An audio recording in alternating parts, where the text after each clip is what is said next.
E por essa ninguém esperava. Moraes, ao ser sancionado por Donald Trump, pode perder o cargo de ministro da Suprema Corte do Brasil. Notícia urgente direta de Brasília. Nós vamos trazer isso aqui agora, porque ao ser sancionado por Donald Trump, agora as coisas ficaram sérias para o lado do togado, que mesmo sem o processo de impeachment ali no Senado Federal, pode perder o seu cargo e deixar o Supremo Tribunal. Já pensou isso, pessoal? O povo brasileiro agora espera uma resposta. Quem vai trazer para nós essa notícia, essa matéria, é o doutor André Marcília, jurista que conhece e entende desse assunto e vai explicar esse caso aqui. Dá um like nesse vídeo, pessoal. Se você gosta desse tipo de conteúdo, já se inscreve aqui agora, totalmente gratuito. Moraes fora do STF, mesmo sem o impeachment, isso pode acontecer? Veja aí, voltamos em seguida. É possível que o Moraes saia do STF sem ser impeachmentado? Eu sou André Marcília, advogado, professor de Direito Constitucional. Vamos conversar um pouco sobre isso. A pergunta era a seguinte: se o Moraes, depois de ser sancionado, ele não perde a aptidão para continuar sendo ministro? E é interessante o ponto, porque na Constituição, no 101, o artigo, diz o seguinte, que o STF se compõe de 11 ministros e blá, blá, blá, blá, blá, blá, e eles têm de ter notável saber jurídico e reputação ilibada. Ou seja, são condições para que alguém seja nomeado ministro. Tá? Precisa ter notável saber jurídico e reputação ilibada. Esse notável saber jurídico é um negócio que a gente sabe que ninguém tem ali, né? Aliás, esse é um ponto interessante, porque notável saber jurídico não é título universitário, é um saber que todos notam, é um saber que se conhece na sociedade, é um saber que todo mundo é tido e havido como algo compartilhado, o saber jurídico daquela pessoa. Você entendeu? Notável de se notar. Você percebe? Algo que, enfim, quem dali tem esse notável? Que a gente nota é erro de português, a gente nota é incapacidade interpretativa, a gente nota é muita falta, mas pouca presença de saber jurídico. Mas e a reputação ilibada? Esse é o ponto. Então, a reputação ilibada, uma pessoa que é sancionada pela Magnitsky, como, por exemplo, o ministro Moraes, em tese não tem. Como é que você vai ter uma reputação ilibada se você está numa lista? Está presente numa lista em que estão torturadores, numa lista em que estão, enfim, o pior da humanidade. A escória está lá na lista ao seu lado. Como é que você tem, então, uma reputação ilibada? Então, assim, a gente pode dizer que, do ponto de vista público, o ministro Moraes não tem mais reputação ilibada, se é que teve. Se é que um dia teve. Você percebe? E aí é que é um ponto. Falta, então, uma das condições. Se o 101 exige que ele tenha notável saber jurídico, que já é questionável, mas, enfim, vamos passar por cima dessa. E reputação ilibada são as duas condições. Se ele não tem... Se ele... Vamos nesse dedo. Se ele não tem... se ele está sancionado e não tem mais reputação ilibada, ele perde uma das condições. E ao perder uma das condições, ele deixa de estar apto a ser ministro do STF. É interessante isso. Então, se você for pensar, caberia, sim, a possibilidade não de impeachment, mas de uma ação para, seja do Executivo, seja do Congresso, alguma medida para destituição do ministro por não possuir mais as condições exigíveis pela Constituição. Alguém me dirá, não, mas é necessário para nomeação. Não, não, não. É necessário para não só nomeação, obviamente. Senão óbvio que não faz nenhum sentido, né? Então, ele diz o seguinte, que o ministro precisa ter, o Supremo Tribunal Federal compõe-se de 11 ministros escolhidos dentre os cidadãos com... E aí vai, notável saber jurídico e reputação ilibada. Então, se ele perde, seja o saber jurídico, seja a reputação ilibada quer dizer o quê? Que ninguém contesta. Como é que você não contesta uma reputação que todo mundo, que você está numa lista do pior da humanidade? Sim, sim, sim, não tem mais as condições exigidas pela Constituição. Aí você fala, é possível uma ação judicial pedindo anulação, então, da nomeação? Em tese, sim, mas quem vai julgar isso daí são os pares dele. Então, a medida não poderia ser judicial. A medida teria de ser por meio do Congresso, Aí tem que se avaliar qual seria a medida, né? A gente pode até pensar aqui juntos depois, mas ou do executivo, que o nomeou, e então também, em tese, pode dizer, olha, eu nomeei, mas fui logrado, fui levado a erro, né? Fui enganado, né? Esse ato poderia, portanto, ser declarado nulo, né? Ou ser anulado, na verdade. Ou nulo, porque eu não sabia que ele não tinha uma reputação, então eu fui levado a erro, ou anulado porque ele tinha uma condição, reunia uma condição que não reúne mais. É que nem, por exemplo, sei lá, se a pessoa tem... A exigência é que ela tenha 35 anos para exercer o cargo. E ele vem com uma carteira falsa, bom, aquilo é nulo, porque ele entregou uma condição, ele falseou uma condição, aquilo é nulo. Ou se, eventualmente, aqui a condição é algo que ele deixou de ter, ele perdeu, não, ele precisaria ter, vamos supor aqui, tá? Ele precisaria ter, para essa condição, para exercer esse cargo, ele precisava ser casado. E aí ele deixou de ser casado, virou solteiro, virou viúvo, perdeu a condição. E aí aquele ato é anulável. Então aqui ou é nulo porque ele nunca teve a reputação, e a gente está descobrindo agora, ou é anulável porque essa reputação ela perdeu-se com essas sanções da Magnitsky. Então sim, é possível ir por aí. Uma destituição que não seja impeachment, uma destituição do ministro Moraes por ter perdido as condições exigíveis para que ele seja, ou para que ele tenha se tornado e permaneça ministro. Cabe ao Congresso dar uma avaliada nisso. O Executivo não vai, não esse, não o que está aí. Mas cabe ao Congresso, sim, avaliar uma medida para tocar para frente algo assim. Seria interessante e seria correto. E tem mais, pessoal, uma notícia excelente. Finalmente, Hugo Mota dá sinais e avisa que vai pautar o projeto de anistia ali na Câmara dos Deputados. E mais, em caráter de urgência, nós vamos entender isso aqui agora, porque o Lula agora cismou de travar aquelas emendas, né? Aquelas emendas impositivas ali que os deputados parlamentares têm para distribuir em seus estados. O Lula agora quer fazer barreira ali, quer dificultar essas emendas. Aí o Hugo Mota parece que não gostou e já vai acelerar o projeto de anistia ali na Câmara dos Deputados. Isso vai beneficiar diretamente Jair Bolsonaro. Vamos ver isso agora. O pessoal da Rádio Auro e Verde vai explicar tudo isso aqui agora. Parece que o Lula e Moraes se deram mal nessa história. Veja aí, voltamos em seguida. Barroso, tem mais informação? O que você tem para nós? Tem sim, Pitolio. O presidente da Câmara dos Deputados, Hugo Mota, avisou a líderes partidários que pautará a urgência do projeto de lei da anistia aos condenados pelo 8 de janeiro. A declaração foi dada na abertura de uma reunião que ocorreu na manhã de hoje, segundo 2 participantes. De acordo com esses líderes, a tendência é que os deputados apreciem a urgência, que não trata do mérito do projeto, mas que permite uma tramitação acelerada. E isso já deve acontecer na quarta-feira, após votar hoje a PEC proposta da chamada PEC da blindagem, que a imprensa está chamando, que impede investigações criminais contra deputados federais e senadores sem aval expresso do Congresso. Então hoje está sendo votada essa PEC, provavelmente amanhã seja colocado o regime de urgência na PL da anistia. Ontem, o Mota informou a integrantes do Palácio do Planalto sobre a decisão e, inclusive, falou ao presidente Lula, com quem almoçou. Ainda segundo relatos, Lula reafirmou que não se opõe à concessão de anistia aos participantes de 8 de janeiro, mas tem toda aquela questão da anistia geral, ampla e restrita. É isso que a base, a situação do governo Lula quer impedir que seja aprovado. O parlamentar Hugo Mota, que é o presidente, tem afirmado a aliados que a pressão para que ele dê andamento a esse projeto aumentou com a condenação de Jair Bolsonaro pelo Supremo Tribunal Federal na semana passada. Além de deputados bolsonaristas, estão empenhados em destravar a proposta o governador de São Paulo, Tarcísio de Freitas, como já dissemos aqui.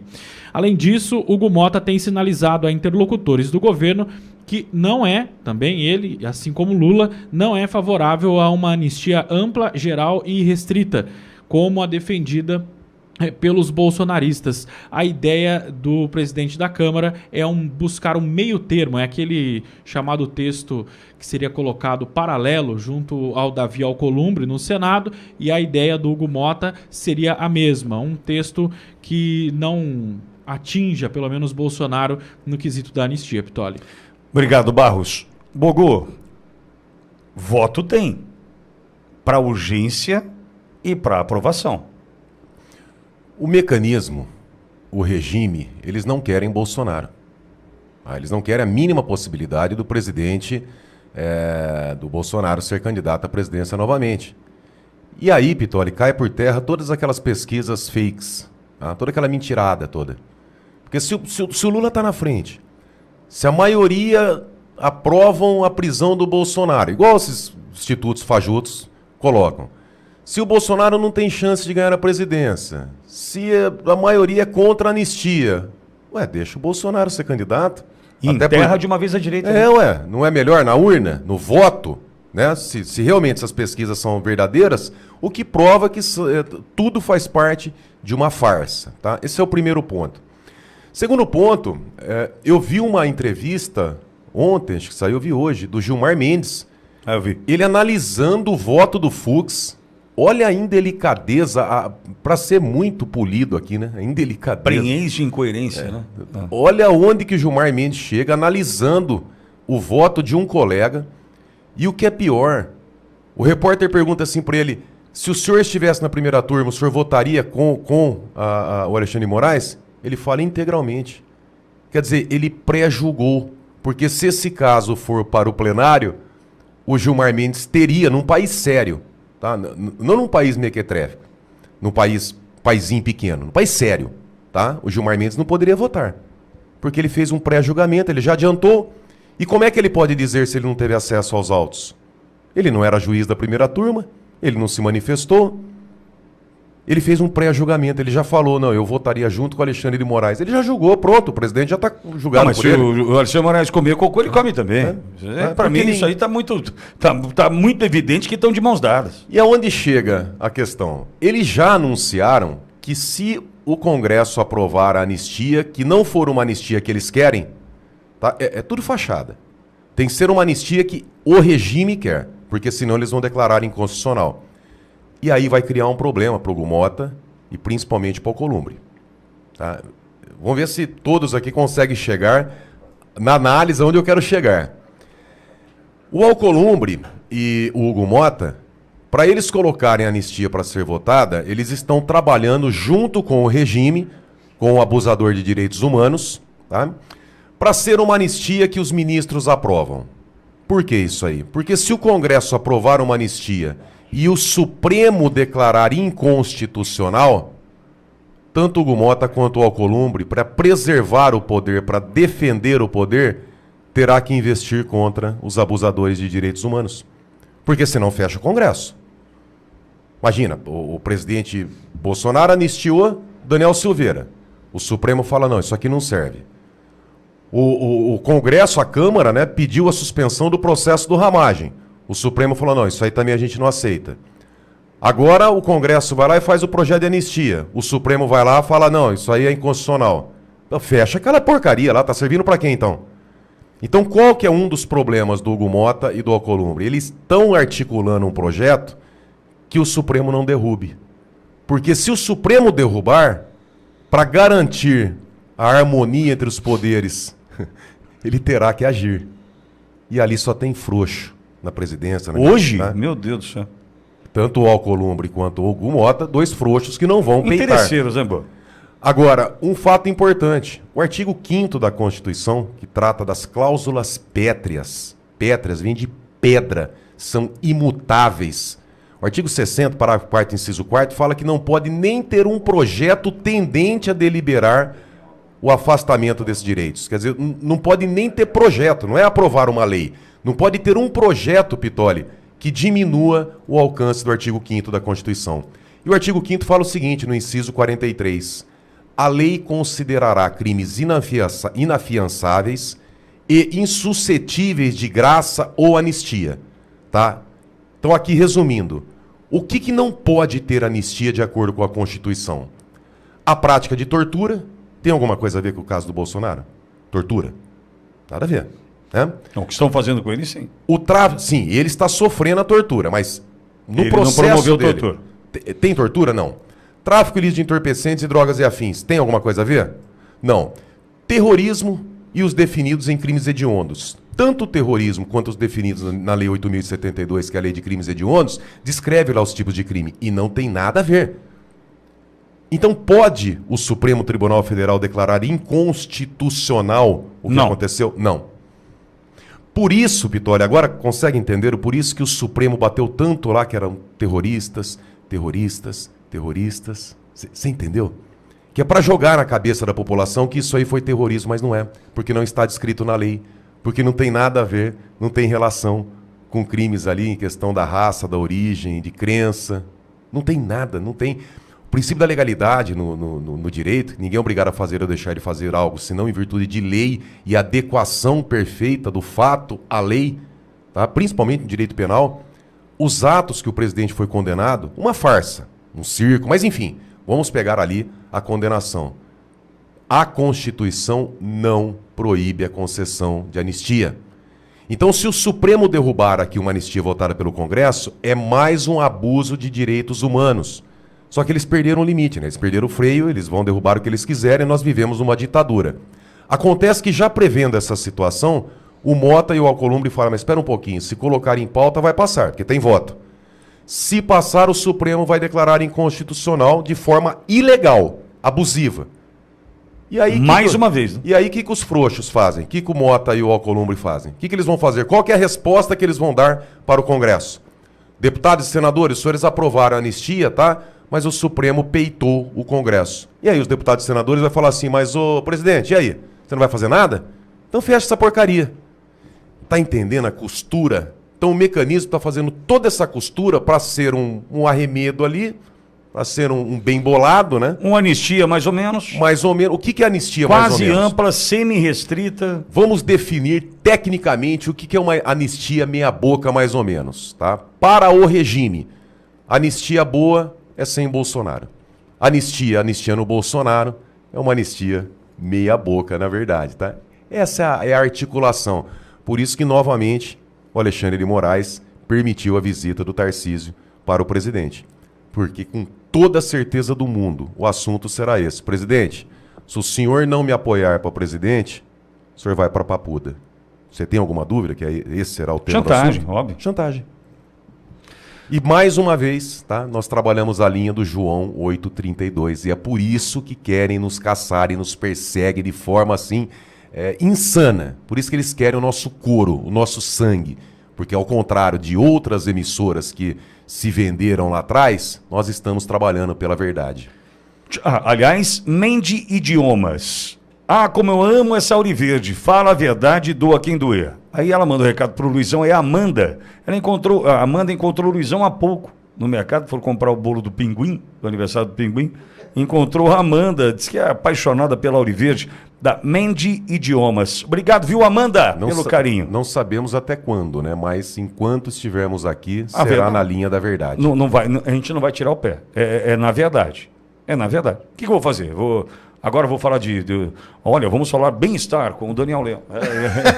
Teve há pouco uma conversa aqui com o Borgo, filosofaram aqui. Tá? Não, a gente tem que falar a verdade. Não dá para fugir da verdade. Que o Borgo fez agora essa análise, onde você vai ouvir? Não. Já entendeu?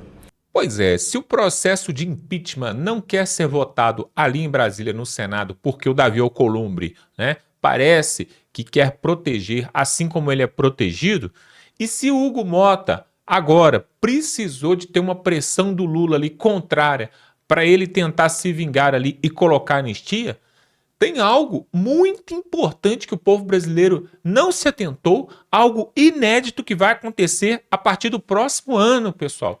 Olha só a notícia que temos para trazer aqui. Você vai ficar de queixo caído, pessoal. A partir de 2026, o cenário político pode mudar completamente por causa dessa questão que eu vou colocar aqui. Como todos já sabem, vai ter ali em outubro de 2026 as eleições presidenciais, eleições federais e também para governador, né? E para Senado e para deputado federal. Mas aí o que poucos têm notado é o seguinte, pessoal. Nós sabemos que o Lula vai tentar a sua última cartada, porque depois de 2026, lá para 2030, quando tivermos a outra eleição, ele não pode mais se candidatar, porque vai estar com 85 anos. Só que tem algo que o povo ainda não se atentou, não desconfiou, que é o seguinte, pessoal. Essa eleição talvez é a eleição mais importante das últimas décadas. Por quê? Quem que hoje tem dado as cartas no Brasil e tem sido ali o manda-chuva e tem ditado as regras e tem... como é que se diz? É o dono da bola, é o dono do apito, é o dono do jogo. Quem? Supremo Tribunal Federal e seus ministros. É a bola da vez. E aí, pessoal, olha que interessante. Olha que interessante. O presidente, preste atenção, o presidente que for eleito em 2026, em outubro de 2026, quer seja ele Lula, quer seja Bolsonaro, quer seja Tarcísio, quer seja o Ronaldo Caiado, né, que quer também se candidatar. Tem até o Gustavo Lima, né, cantor Gustavo Lima para presidente. Não importa se é de direita ou de esquerda, o presidente que for eleito em 2026, a partir do dia 1º de janeiro de 2027, no próximo mandato, ele vai poder indicar nada mais e nada menos do que 3 novos ministros do Supremo Tribunal. Pessoal, isso é uma bomba. Sabe por quê? Preste atenção. Nunca houve isso nunca aconteceu na história do presidencialismo, principalmente depois do regime militar ali. Nunca houve um presidente que tivesse tantos poderes na mão para poder colocar 3 novos ministros. E por que eu estou falando isso? Porque nós sabemos que hoje, se o Supremo está do jeito que está, hoje a gente tem o Lula como presidente, tudo se deveu às indicações de Lula e Dilma para o Supremo. Então, pare e pense comigo. Se houver uma reviravolta no Brasil e vai que, né, o André Mendonça e o Cássio Nunes vão estar ali na frente do TSE no ano que vem, dirigindo as eleições. Vai que eles permitem que Bolsonaro participe. Vai que esse julgamento que teve agora da primeira turma ali, né, do STF e que deu como condenado o Jair Bolsonaro, mas tem um recurso para ser julgado, que é o embargo infringente ali, que pode levar, existe uma possibilidade pequena, mas existe, de levar esse julgamento para corte ali, para a corte maior, para o plenário. E aí, pessoal, demoraria 1 ano, 2 anos esse julgamento de Bolsonaro. E com isso, o Bolsonaro poderia participar, talvez, ali da eleição de 2026. O que eu estou falando é o seguinte: se nós tivermos, quer quem seja, um presidente eleito de direita em 2026, a direita pode colocar mais 3 novos ministros no Supremo Tribunal, completando com mais 2 que já tem ali, que é o André Mendonça e o Cássio Nunes. Então seriam 5 no próximo mandato. E aí, pessoal, dá para fazer um equilíbrio com o que nós temos visto hoje, que são 7 ministros indicados por Lula e Dilma. E quem são essas vagas que vão surgir ali? Por que está acontecendo isso? Por que vai acontecer? Preste atenção, a Carmen Lúcia vai se aposentar. O Gilmar Mendes, o decano Gilmar Mendes, que foi indicado pelo Fernando Henrique Cardoso. E ainda aquele que lavou a alma do povo brasileiro, o Fux, né? O Fux também vai se aposentar até 2027, 2028, por aí. Ou seja, nos 2 primeiros anos do próximo presidente, ele vai poder indicar 3 ministros. Então o presidente toma posse ali em janeiro de 2027, até no máximo meados de 2028, ele já vai ter indicado 3 novos ministros. Pessoal, parece que não vai mudar nada se isso acontecer, mas isso vai fazer toda a diferença. E é por isso que o Lula quer se reeleger em 2026, custe o que custar. Para quê? Para poder indicar esses outros 3 e assim, talvez fazer igual ele fez com o Dino, né? Falou clara e abertamente, em alto e bom som, que ele dá graças a Deus por ter colocado o primeiro-ministro comunista no Supremo Tribunal, palavras dele. E aí, pessoal, o Lula, preste atenção, eles vão fazer de tudo para ganhar essas eleições, de tudo. Se você acha que no último pleito foi feito de tudo para o Lula ganhar, é porque vocês não viram o que vai acontecer nas próximas eleições. Primeiro, porque é a última chance do Lula ser presidente novamente, e ele falou que ele quer ser o único presidente a ter 4 mandatos nesse país. Essa é uma primeira razão. E a segunda razão é porque o próximo presidente, de forma inédita, nunca aconteceu isso na história do Brasil, vai poder indicar 3 ministros. Ou seja, é um nível de poder e de imperialismo que nós nunca vimos que vai acontecer. Isso, coincidentemente, a partir de 2027. Então, pessoal, é muito importante nós, a partir de agora, ficarmos com os dois olhos bem arregalados na política, porque é por isso que eles, agora você está entendendo, é por isso que eles querem tanto tirar Bolsonaro do jogo político para 2026. Agora eu quero que você coloque aqui nos comentários, o que você acha? Será que vai dar para a direita em 2026? Será que o Hugo Mota finalmente vai colocar esse projeto de anistia para ser votado? Será que tem como, se as coisas correrem aí, por causa da lei Magnitsky, ser implementada ali sobre o Moraes, pode-se então exigir a retirada de um ministro que não tenha conduta ilibada? Será que pode? Coloca aqui nos comentários a sua opinião. E eu quero também te convidar para se inscrever aqui nesse canal, pessoal. Por que é importante? Acabei de falar agora que 2026 é um ano crucial para a política. Vamos reforçar aqui os canais de direita, pessoal, para o seu próprio benefício. Quem vai sair ganhando é você mesmo. Cada vez que você dá um like nesse vídeo, cada vez que você se inscreve nesse tipo de canal e outros como o nosso, ou cada vez que você deixa um comentário aqui, tudo isso gratuito, você está ajudando a democracia, está ajudando o conservadorismo e a direita no Brasil. Vamos reforçar a direita, pessoal, vamos!